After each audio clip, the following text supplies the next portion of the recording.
New Zealand has no plans to match that international pledge to reduce methane emissions by 30% over the next couple of decades. Despite signing up, methane has an intense warming effect on the climate. But the Minister, James Shaw, says despite signing on, New Zealand will stick to its planned 10% reduction. Joining us now is Juliette Hendry, a member of the climate action group Generation Zero. Kia ora, Juliette. OK, well, what's the point of signing up if we're not going to match that 30%? That is the thing, Max. It is a little bit disappointing because it has just come after also the NDC announcement where the numbers were a bit fudged. And so it does seem like it's just an empty kind of promise here. It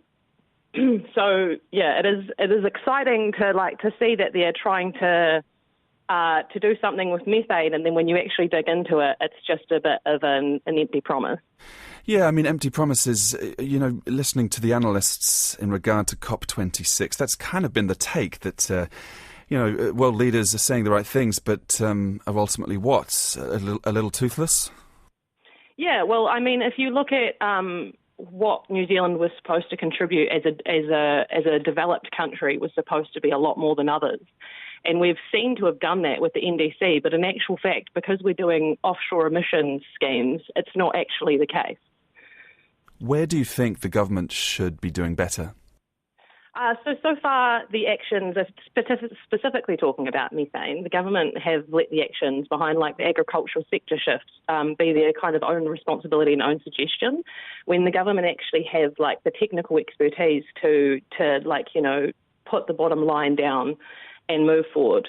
And this can potentially lead to an economic bubble pop, which creates unsafe futures for our youth in the ag sector. So, for example, in the coal mining towns, you see them changing their youth to technology wizards to shift the town into a better economic state into the future. It doesn't have to be the case that we shut down farms like those mines if we start working on what small things need to shift now, starting with working on following the leadership of Indigenous peoples. So you may have seen that India Logan Riley did an amazing speech on COP26 about ways that we can fight the climate battle and just really calling everyone into account for that. Sure. OK, thanks for your time, Juliette. Juliette Hendry of Generation Zero.